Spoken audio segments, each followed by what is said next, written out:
Ingita. Munu mbutambama, ujami volumu vula sa upanzinga, sejami volumu vula sa upanzinga. Jina munu mana kwa sa upanzinga, mbutako yaya yenge. Yenge. Yana ke vidu kota na kutanga yana ke malongi. Une grande foule de gens étirant leur manteau sur le chemin. D'autres coupaient des branches et arbres et les mettaient sur le chemin. Les gens qui marchaient devant Jésus et ceux qui le suivaient criaient: Gloire au Fils de David, que Dieu bénisse celui qui vient au nom du Seigneur. Gloire à Dieu dans le ciel.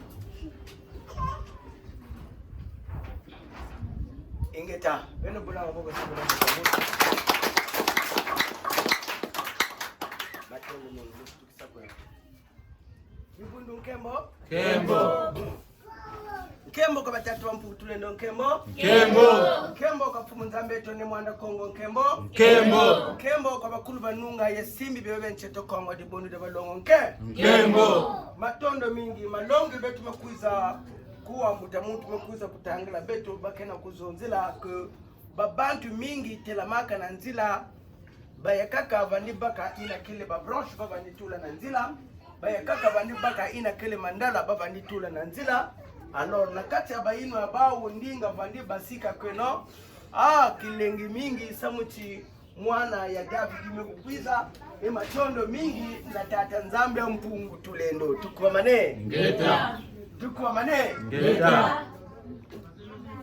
Fobeto sosa kimentete betuke sosa kuzonza samuna hiki babantu yayi bavandi kriye mutindu yi Ina. samuna hiki babantu yayi bakaka mandala na kutula yao nanzi Nanzila. bayakaka kubaka ba branche kutula yao nanzi Nanzila. bayakaka kukatula bilele ya bao kutanda yao nanzi Nanzila. apres kukriye matondo na tata Zambi.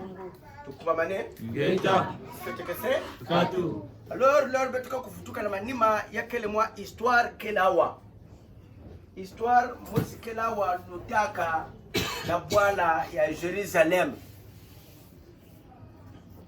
na kati ya peuple ya ba juif tukuba mane Ngeta. histoire yai mambo yai ya lutaka na ba pays européen na Europe na ba mindele kuna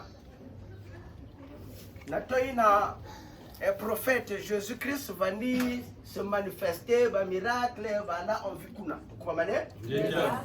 matondo mingi. Alors le prophète Jésus-Christ yan bana kana ntango yan kuba maka yan préparer que ntango mo faswe que fête, c'est-à-dire ba juif bake na fête mosi bake fête ke bake bokna ka kumbu ramo mamane Ngeta. ba juif bas africain fait tu comprends Ngeta. bas arabe fait aussi tu comprends Ngeta. bas indien fait aussi tu comprends Ngeta. bas chinois fait aussi tu comprends Ngeta. bas congolais fait aussi tu comprends Ngeta. mais bas juif tu comprends Ngeta. ba juif na kati ya tradition bao bake na fête bake fête ke ku Kuna.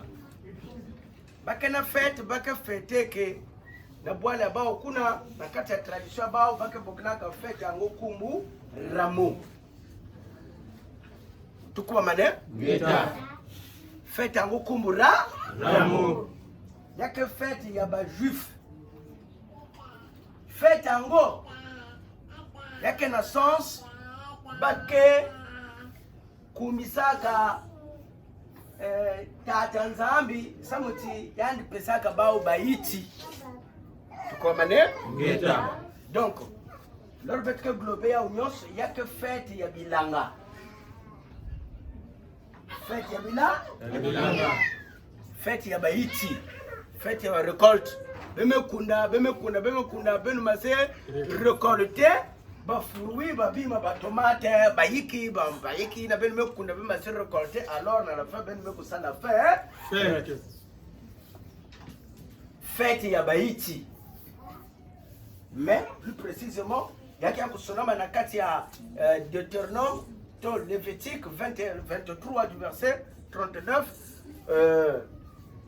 l'archange Yahvé pesaka message na peuple d'Israël bafana kufete que chaque année il faut ba kufete que fête ya ba plante voilà kuna na ntangu ina leur date na vandi lungaka ya kufete fête ya ba plante abantu vandi kuendaka c'est-à-dire ba juif vandi kuendaka na église bakenata ba broche ya mandala bakenata ba broche ya ba iti ya ba mongo bayakaka bakenata ba fruit bayakaka bakenata ba avocat bayakaka nata etc na ba fleur tukwa manene Ngeta. alors ni toine après ko zakuma ntango aussi Jésus-Christ aussi vendu vivre kuna na ntango ina. Alors préparation ya fête ina retrouvaille ya vandaka na Jericho tukwa manene Ngeta. alors nina kati ya date ino aussi Jésus-Christ aussi kana kusonza munu mugapo elutisa fête ya munu na Jericho tukwa manene Ngeta. alors voilà yani bakaka nzila etc na kukwenda na Jericho.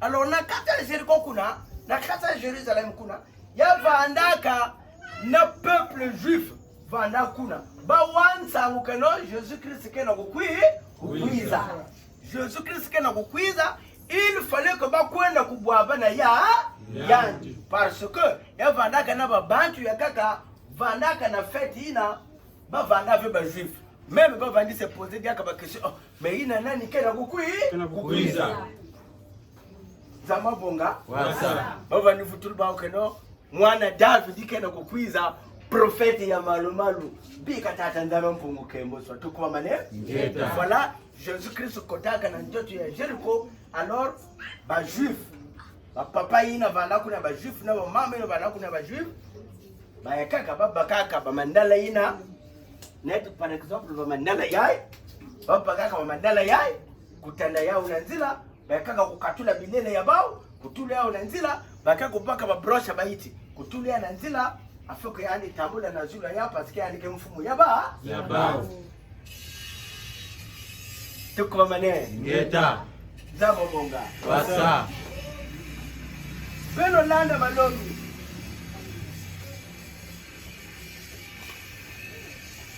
bien là bête me kuza ku découvrir fête ya mandala yai au fond il y a quelque fête va créer que dans kumbe Jésus-Christ fête yai ya mandala na ba juif na tradition bao il y a que le fait que génération sur Génération. depuis Moïse depuis Abraham depuis ba Congo yaba il y a que le fait c'est vrai il y a ba Congolais putsini mukana kutala ba mama yai na ba mandala na nzila kana kukwenda la église mais que fait il y a ba juif ndio en tant que Congolais nimekwenda kufete fête yai ya ba juif ça c'est la malédiction. Il y a quelle malédiction que kana kutula na kati na mzuka no parce que mandala ya fête ya ba branche ya fête ya ba naniel ya ba ite na njango betu kana kuzoza fête ya ramo ya quelle fête ya ngeve ya quelle fête ya ba juif. Au moins que si ngeke juif là meke na priorité ya kwenda kufete fête ya mchini ya la Bible est claire, Bible kaimbive melonge kena kutanga fonga kumana niveau ya comprendre ikingeke na kutanga ngeke na kutanga bien. Par exemple, quelle est l'origine de la fête de Rameau? Fête de Rameau, l'origine des Juifs. Fête yaki ya ba Juif ya ba Congolais. Yaki ya ba Juif yaki ya ba Chinois ya ba Chinois. Yaki ya ba Juif fête yaki ya ba Arab yaki ya ba Arab. Fête yaki ya ba Chinois ya ba Juif. Yaki fête ya ba Indiens. Fête ya ba Vietnamien. Menge Congolais na le Congo na royaume Congo même pas ya ou même kuma fête yange esimilelwe bandoki vous êtes des sorciers parce que mambu Bible kuiza depuis. Ben que tanga Bible. Mais pourquoi ben que comprendre hein? Fait. Bah même sorti langue bien. C'est-à-dire la tradition juive, le rameau de palmier et le mot Hosanna évoquant la fête de récolte. Fête et rameau.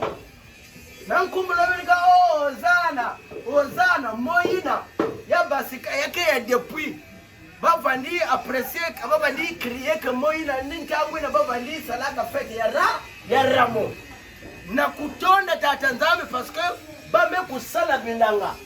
Bame kukunda baiti ambao kena kubuta kena kupesa bao ba fruit, baiti ambao kena kubuta kena kupesa bao ba miel, ba l'huile, baiti ambao kena kubuta kena kupesa bao ba ingrédients. Voilà, nikuna nzambiau kabati na bo fola saka fête ya miti tukumamane. Ngeta. Nikuna aussi peuple ya sika salaka fête ya Rameau. Mengine le Congo, bon, yakina bamama mekwenda kufete fete yai, même depende butuka kana meza kulambu kwanga ve. Bon, yake fete ya baiti, nge baiti kwa nge kuna. Nge tina le Congo nge kuma fene yo. Commerce yange, choke sala nge kuma kuteksa maza. Kuteksa maza, yili commerce yange ukwa suma mwaba sachet ya bikedi na ponchete. Il y a 7 secondes pour ça le monde fabriquer un fiote na sofa kwa tegesa na nchunga. Bon, nge kena Pointe Noire, nge kena Brazzaville, nge kena le Congo. Baiti yi kwa ngeme kundaka ina ngeme kwa sadi la fête. Ba show bilanga ikwa ngeme kunda ngeme sala. Yina nge kena kwa nasa. Même dans le pango ngena bunge kunda fleur ya pama. Bon, ngena kwa nasa la fleur fête ya baiti. Quel est le rapport entre nge na iti? Nge meza batete pe si rapport que kuna entre nge na iti, mais nge kena kuna sa le fête ya baiti et puis fête aussi ya ngebe, fête ya ngana ya peuple donné comme ça na un parti dans le monde. Yabuzoba. Jabudiaka. Yabuzoba. Jabudiaka. Bon, bref. Awa bamena nge Mandala. Tibeno tala babantu na nataka Bible. Bon. Babantu ya Catholique na bamissionne ba unyosina. Fête ya Mandala. OK, c'est bon. Beto fête ya bon, beto fête no yao. Beno la le bien. Le grand maître Jésus-Christ, yani kena kufuiza babantu kena kubwabana yani na kubaka Mandala yeye kutula na toto na kujatikisa yao yani kena kuluta kutambula na zulu ya Mandala. Beno na le bien. Si beto bangu la place ina spirituellement, beto le nizonga mchindu ya peuple ina recevoir le grand maître Jésus-Christ na kata Jericho. Ba ina vandi baka ba Mandala na ba broche na kutula na nzila. Cela veut dire ba vandaka na ba comportement ya mi. Ba vandaka na bi nkoko. Donc cela veut dire leur va me quoi? Le grand prophète qui a repris mwana David, prophète Yanzambi, l'homme dit ah, muni yai mukena kinkoko muke lokelake, c'est même mukwe losa yao, mukwe bika yao, Jésus-Christ sadiata yao. Amunu masumu mukena munwe, mukwe bika yao. Amunu bunsuza kena munwe, mukwe na kufungula ya munu. Donc on peut prendre le signe que baina vali tout là. Ba branche, ba Mandala, ça veut dire ba mauvais comportement, ba vali tout là afin que Jésus-Christ sadiata ya. OK? Bon, Dieu maintenant surprisement, c'est qu'il y a quelque façon. Mutu mbaka kinkoko mekuiza kutula na nzila, yani kenya akavena besoin na yao parce que yani mekuwa mambo yanzambi. Yani meku changer yime. Grand maître me sadiata yao yime. Après un prêtre, yani que son diaka na beno ramase Mandala ina Jésus me sadiata beno nete yao na injwa beno kwenda kutula yao na zulu. Après un moment donné, ma beno futuka diaka na yao, mu yoka yao, mu sali ya usondro, mu frotte beno yao na mbunju. Yebu zoba.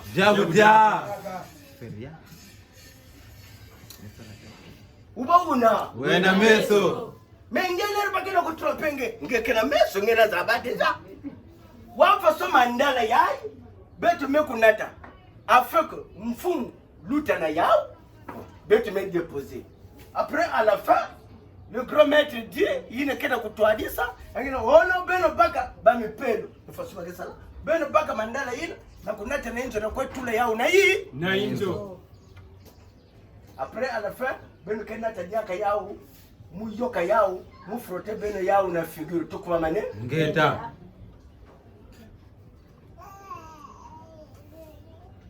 ça c'est la folie.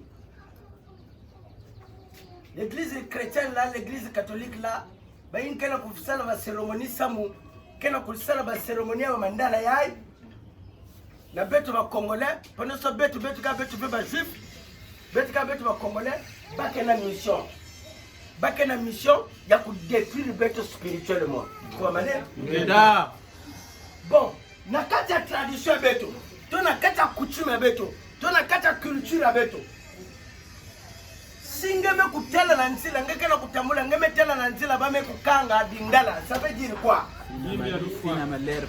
Ça veut dire que dimbu ya veillé. Donc c'est que moto akufiku Kuna. bazui dindala bakangango na poto boye bakangango na poto, ça présente que oyo eza veillé eza kuna. Bon, soki okuti sko lindala bakangi na ndete bazui fleur batie. Ce qu'ils ont présenté à un retrait de Dieu Yezali, awa. Beno na anniversaire, beno kona tela mandala, bagi kanga mandala nzila. Katu. Ngena sala fête ya mwanange. Beno ke tela mandala bagi kanga nzila. Katu. Oh, bon. Beno sala fête ya bonane. Beno ke kanga mandala nzila. Katu. Oh. Na tradition beto, si beto me baga dindala. Betu me accroché à una porte kuna. Yake na kupresenter que veillez que là awa. Mengeta tampelo. Kena kukomandenge. Kena kuiza.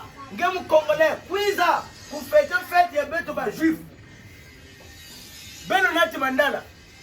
Mandala na betu déjà kele kijimbu ya lufwa. Ngeme nati mandala ina. Yani me sambil na mandala ina. Cela veut dire, mandala keki dimbo à l'oufwa. Donc, yandi ke on voûtait l'indala ina, afin que ba mfui le côté la carte na ben aussi. Il faut yandi invoquer, bas esprit de mort, ba accompagner, ba kuiza ku consacrer l'indala ina. Parce que quel est signe à l'oufwa? Atamu tu veux me zimbana que non d'indala, que signe à l'oufwa. Atamu tu me zimbana veya. Bon, nga bame kubaka dindali na mezo na kwenda kutula yao na inzo yange. Menge benata kijimu alufu na kati inzo yange. Tuko mane? Dibondu kwa mane. Bakongo buzoba, bakongo buzoba, bakongo buzoba, bubalo sakinzambi kyao. Bakongo buzoba, bakongo buzoba, bakongo buzoba, bubalo sakinzambi kyao. Bakongo buzoba, bakongo buzoba, bakongo buzoba, bubalo sakinzambi kyao. Bakongo buzoba, bakongo buzoba, bakongo buzoba, bubalo sakinzambi kyao. Tukuba mane? Ngeta. Ngeta matondo mingi mbuja muzu samu chibakongo kumaka na buzoba Mingi. Soko bame kulosaka kinzambi Yabau. Beto na kata tradition beto jamenge baka dindala ngetula yao na po. Na porte. Samu chisube kutula yao na porte lamu kena kupresente kijimbo ya lufa na kata lupangu ya munu. Mebubu bame kuiza na nge bame kukatula na kata ya kinzambi ya nge kwa baka kena kukomendenge nge na kwenda kutula mandala na kata inzo ya buzoba. Jabu jaka. À la fin là ngi kubaka mandala nge kutula na inzo à la fin ngi kuzoza na nge jaka nate ya mujoka ya mu protenge mbombi na mbunzu. Orga mbunzu yake ni étoile ya muntu. Tuko mane? Ngeta. Alors, yina bato protege mbombi na zula mbunzu samu na kutula pipa na kati ya balusingu ya beno. Ngeka buta babana bempungulu. Tuko mane? Ngeta. Ngeka buta babana ba bordel. Tuko mane? Ngeta. Ngeka na kubuta hata mwana mmoja keko avancer na kati ya l'école même. Attends, bas invention est élevée. Attends, même Congolais, qu'est-ce qu'on inventé. c'est parce que mon bobi mpipa ba lutula baka tula beno pipa na ba figure tangu nyozo na kata de buni na ba mishone na ba mipele beno sibeni kakula beno kala kundima beto mosi beto kele na ba fête ya beto beaucoup de fois muka sondra beno yao tata nzambe pesaka beto ina kele ba fête ya beto mosi ina beto lenda kusalaka chaque année tukomane Ngeta c'est pas ma fête ya mandala ma fête ça c'est rien beno lubuka fête ya ngei na kena kuwa message ya na ngei na kena kulanda prédication ya à partir d'aujourd'hui faut panga kukwenda kadiaka na ma fête ya ba mandala. Alors d'abord basika na kati ya mabundu ya Banzenza parce que mabundu ina bakel ve awa sama na kuferu revenge sama na kulakisa nge frenza Nzambi bakel awa sama na kukatula nge na kati ya vraie spiritualité ina tata nzama mpungu pesa kana bakoko beno tukuma mane Ngeta zama bunga Wasa et puis nous ne sommes pas là à lire la Bible jusqu'à la fin parce que déjà tu me zaba que fête ya ramo ya kene fête ya ba juif baka sala cérémonie na sama na ba plante ya ba mais ça sert à quoi nous beto kena fête ya beto simu si je me trompe pas mutanga na kata Kinsemi chapitre 95 Kinsemi chapitre 95 du verset 5. OK, 85 au verset 5.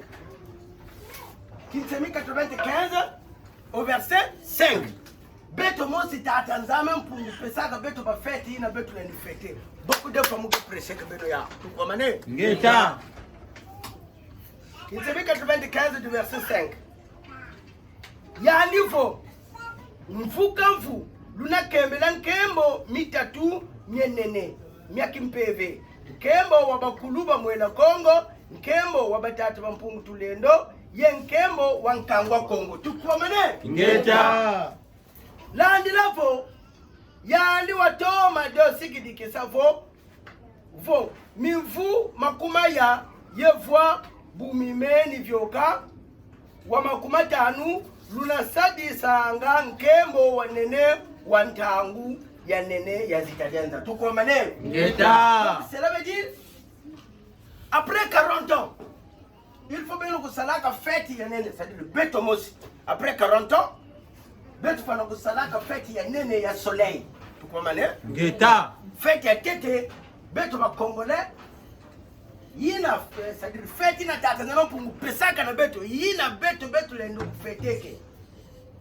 fête ya tete ni fête ya soleil fête ya soleil zama bonga Wasa de maintenant fête ya zone ni fête ya bas ancêtres beto ya ba koko ya beto fête ya bas ancêtres ya beto bas ancêtres ni banani nge afonga kuiza kubutuka na mtoto ya mutu ni kutaka mama yenge yake ancêtre nge mama ino siba butaka yani mama ino siba butaka yani mama ino siba butaka yani donc fête ya bakoko ya nge l'archange ni wanda Kongo zonza beno fana kusala fête ya tete ya soleil fête ya zone ya bakoko ya beno ya bazosetre ya beno fête nkembo wa bakulu beno tukwamane Ngeta alors babo après troisième fête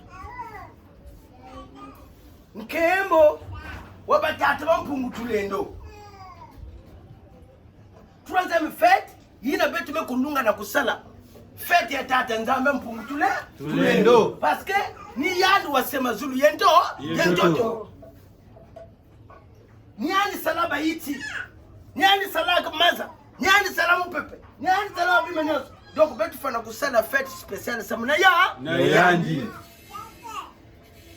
après quatrième fête ina razondrak fête ya peuple Congo peuple Congo Ngeta fête ya peuple Congo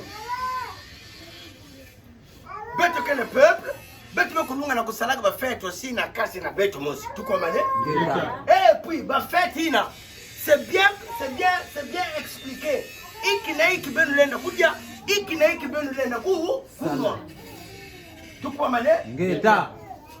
donc beto ba congolais beto keve awa na kwenda fete ke ba fete ya banzenza pak yake fete ya banzenza ramo yake fete ya banzenza bonane yake fete ya banzenza noel yake fete ya banzenza ba fete nyosu ina beno ba congolais beno bakaka ba metula ko na nzutu ba mekubataka kinkole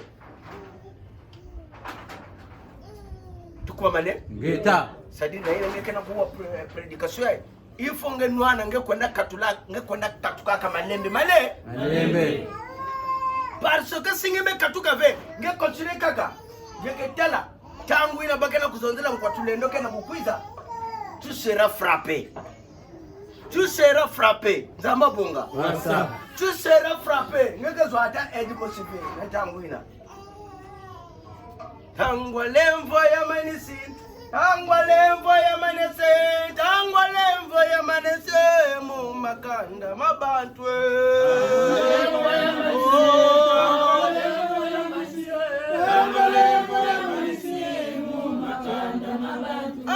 malwa vengi malungane mu makanda mabantwe tangwa lemvo ya manese mu makanda malwa vengi malungane mu makanda mabantwe tangwa lemvo ya manese mu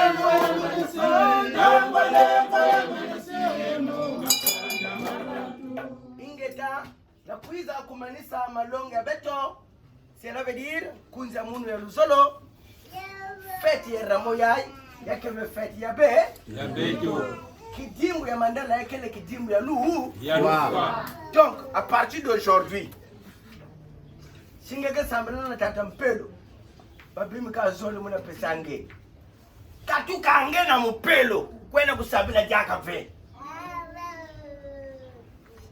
singewe mangu katuka cela veut dire singeke samila kuna sipa mesonda bele nati mandale kuneta ange mandala ve okwipa kula mubombi manga kwepa kula mubombi ve mubombi c'est la malédiction kwa mané Ngeta. bon ngeke pa kula mubombi ina approprié au protection donc mubombi mu sondre pesa nge protection de meno lebe nge samina Saint-Michel ani nge pesa beneki Saint-Michel, il faut nous dans le combat. Muga woga ko pakula diaka mubombi. Sabene. Tu comprends? Ngeta. Donc, Zama Bonga. Wasa. Zama Bonga. Wasa. Fête de Ramo. Yake be fête ya ba Congolais. OK? Ngeta. Tu comprends? Ngeta. Yake be fête ya ba Africains, fête de Ramo. Yake le fête ya peuple juif. Tu comprends? Ngeta. Ça ne sert plus de participer na kati ya ba konerina au betkena kuzonda bazarabu alislam bake na kati ya kareb abianto bake sala fete ba ngeke tala useba kongole ma sala fete ya ba wara yeshi minenwe beno bi yende kwalwe Fumbulu. ha bi wele Ngeta. Congo matondo mingi beto mosi beto kene na bafeti na beto mekulunga na kusala ina mpeve yandu kuza pesa na bakoko beto feti ya ntangu feti ya bazonsek la beto c'est-à-dire feti ya soleil feti ya bazonsek feti ya tatanzama mpungu et feti ya peuple Congo chaque année beto fana kusala kwa feti ka 4 Ngeta. semaine sur place passer ba mois sur passer là prêcher que beno mpesa ka beno na ba role ya ba fête et na ba mois nyonso ina beto ndi sala ba fête na tukwa mane Ngeta. donc ni kuna malonga beto kuluma bubu mekuiza kumanisa na kusosa kuzona beno fumuka meso ba metro mpe beto mingi na kati na buzoba beto kana kufutuka kaka Manima. ba pays nyonso ina kwenda se base christianisme bake ya kuvutuka manima ba pays nyonso ina bake ya kusedone trouver na christianisme bakaya pour se développer. Tu comprends mané? Ngeta. Les Chinois bakana pour se développer, bakaya trop basé na kata Seigneur Jésus. Tu comprends mané? Ngeta. Les Arabes bakaya pour se développer, bakaya trop basé na Seigneur Jésus. Tu comprends mané? Ngeta. Et là, les Européens, bah au moins le Seigneur Jésus qui est bah au moins. Voilà pourquoi bakana quoi penser. Mais l'Afrique, même bakaka l'islam, l'Afrique même bakaka bouddhisme. L'Afrique, plus précisément, les Congolais. Les Congolais, même bakaka l'islam, même côté na menga ba. Même bakaka christianisme, même côté ça na menga ba. Même bakaka bouddhisme, même côté ça na menga ba. Voilà pourquoi les bébés noirs me kumawa, les arabes na les américains, parce que ma longue momo, si mon l'islam ouais. Un l'islam, ben ni pas cela met tout le bombe au kubuka kwa ndemu katika l'église ya bana. Donc ça veut dire que bena on a bomba ko. Donc voilà bazarabe bameni tuka kule Congo, tuwekana bazarabe bamiyibi. Betu kuba na bamiyibi parce que ba peuple ina lero baka kuzana beto kisala ba kuziba kwa ni mvwa mabebe. Tukuba mané? Voilà beno ko kote ba église ina. Bakena ko mvuta beno babana ba esprina, alors babana beno mekuma bamiyibi. Na bansuza ba bordes. Tukuba mané? Ngeta. Fete que c'est? Kato. Nzimba mansuka sama no kanga madonga beto. Bankandikini. Usimudia kanga bakanikini. Fumo kimbango bakanikini. Usambila jaka niteza ko. Bakanikini. Usimudia kanga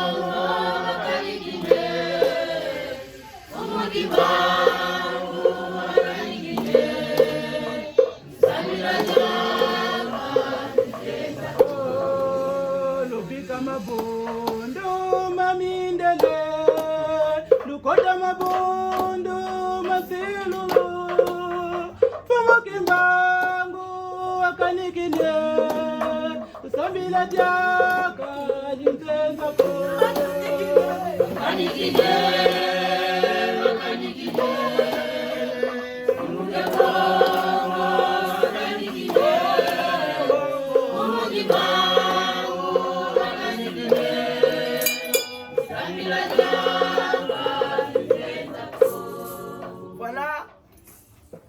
Jaka vena mabunda banze parce que ngeka kwenda kutambula kaka busoba kuna a bientôt leur ben ke baseka na nzila ben ke tela ba fille na ba mama na ba jeune fier na dindalango fier tuko mané ngeta regarde ça va venir malédiction mais ça va kuna spirituellement Jésus-Christ met sa diate yao c'est des mauvais comportements ngeme kwenda na yao à la fin ngeme sabaka diaka ba mauvais comportement ina ngeme futuka na yao na hii na into après 2 mois 3 mois mais yuma bien ngina ti diaka ba yoka ba frotenge mubo et puis là ben kanati yao ake baka ba mandala nyonso ya beno nyonso ba ke tout la place mos donc ba mauvais comportement beno nyonso ba ke baka yao ba met tout la place mosi après ba me yoka yao après ba baka diaka sondrina Masum me kuba mélanger non après va me mélanger diaka ben vrai ku petit ka ben vrai ku petit ka nambo c'est dit la ben ka kwenda na ntela singa metela la frère kana kuluta na ndala yai toliandi ka foshe sel me sange ko telo tu ko mané ku zonde me muni journée bu be mu ga basi ve parce que si mu basi la mu ga tela mu to na wandala do risque be mu tsoto dali ndala mu kimu ba mu ne Tiko mane. Ngeta. Wasa. Baba bima yai beno sadila jaka ya u. Ve. À partir d'aujourd'hui beno simana histoire ya mamu ya. Yai. Mfumo wetu maze tusimiketini mwana Kongo tunongele bo. Ingeta ibobo. Kuna matoni. Ake sachi. Yeah.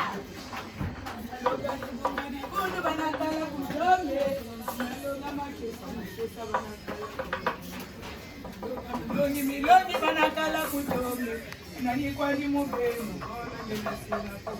oh bananye nani kwani mubenu